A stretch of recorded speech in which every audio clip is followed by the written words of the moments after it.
In this video, I'm going to be going over the different features of the new Evanced calendar sign-up.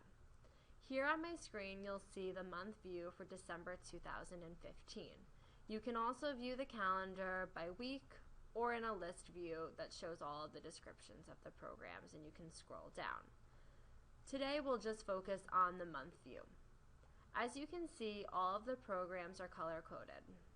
This makes things easier to find and see.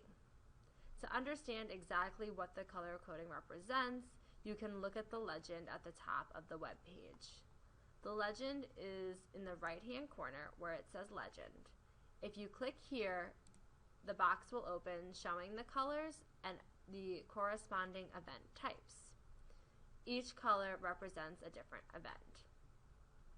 To hide the legend, click Legend again and the box will disappear.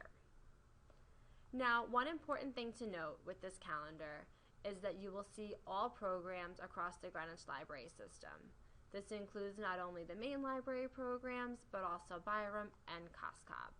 However, there are some great filtering options to find the programs as easily as you can. Here across the top of the page, we have our filtering options in this ribbon. You can keyword search, you can search by location, you can search by event type, you can search by age group, you can search by presenter, and then you can search by options, which is just ongoing or featured. Now let's say I want to only see programs that are happening at the main library. For that, we'll click on our locations, click on that, and you'll see a drop-down. As you can see, all of the boxes are checked off because the default is to show all programs across the Greenwich Library system. To show only main library programs, we're going to uncheck the box for Coscob, uncheck the box for Byram, so only Greenwich Library is selected.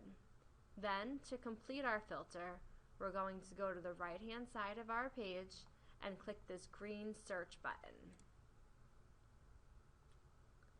So now in our calendar, we'll only see programs that are happening at the main library. Now let's say I want to find only children's programs at the main library. So our main library filter will stay in the calendar until we clear it. So we've already searched for the main library programs. So now we just need to search for children's programs. You can do that a number of ways, such as with a keyword search, or you can do event type or age group. I'm going to do event type. So I'll click event type to see my drop down. You'll see that all programs are checked off.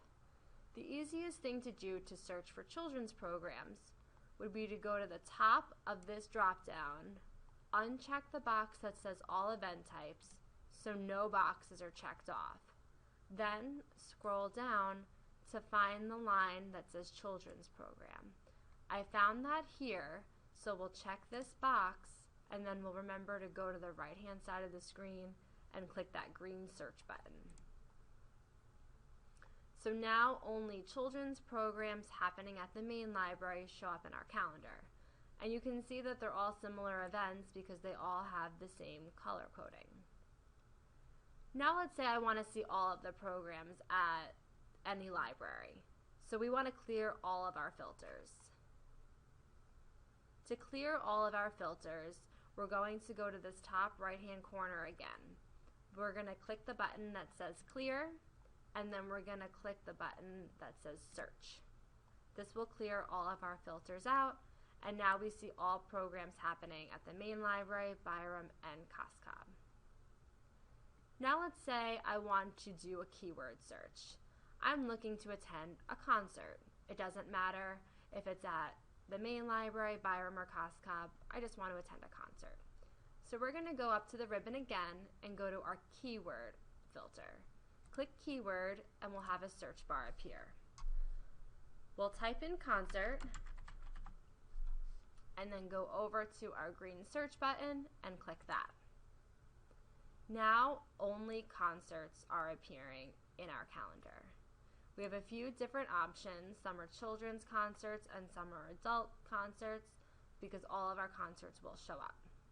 Now another important thing to note is that these filters will show across every month. Right now we're just looking at December 2015, but if we go forward to January 2016, you'll notice we have more concerts showing because our filter is applied to the whole calendar. Now let's clear our filter again. We go clear and then the green search button. And that'll bring us back to our current month when we clear our filters. Now let's look at a couple of differences in our new calendar. You'll notice that some programs have an R with a circle around it in front of the title. This R means that registration is required for this particular program. So let's show you how to register for an event. I'm interested in attending this event on December 26th, Fallout 4 Wasteland Extravaganza, but I do see that there's an R with a circle around it, so we'll have to register. We'll click on the title to bring up the program description, and we'll find this green button that says register now. We'll click on this button and a pop-up will appear asking for some information to register. So I'm going to fill out all of the fields that it asks of me and fill this out to the best of my ability. Now I'll also type in an email even though it's not required, because I'll notice down here that it's going to notify me by email. You can have it notify you by email, text, or never, but I'd like an email reminder.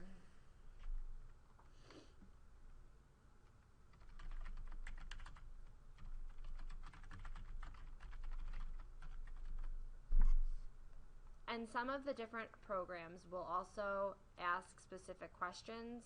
This one asks, will you require a barf bag? I'm going to say no for that, but you'll notice that there'll be different questions depending on the type of program it is. It might say, is your child within the mandatory age group, or other information that the program might require.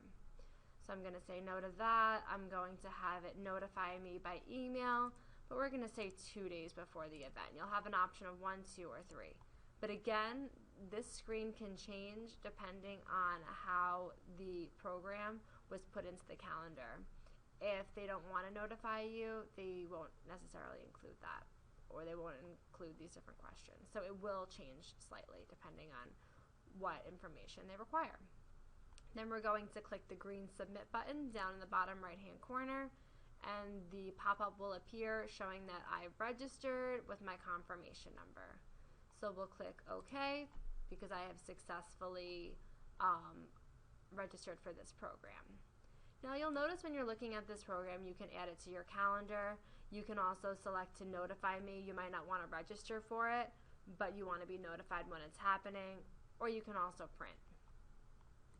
Now let's take us back to the main page of our calendar.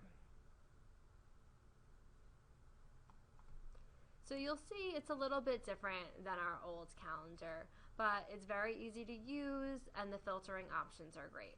I would just recommend you play around with a little bit to get comfortable, and if you have any questions, feel free to ask somebody. But those are the basic features that this video is going to cover.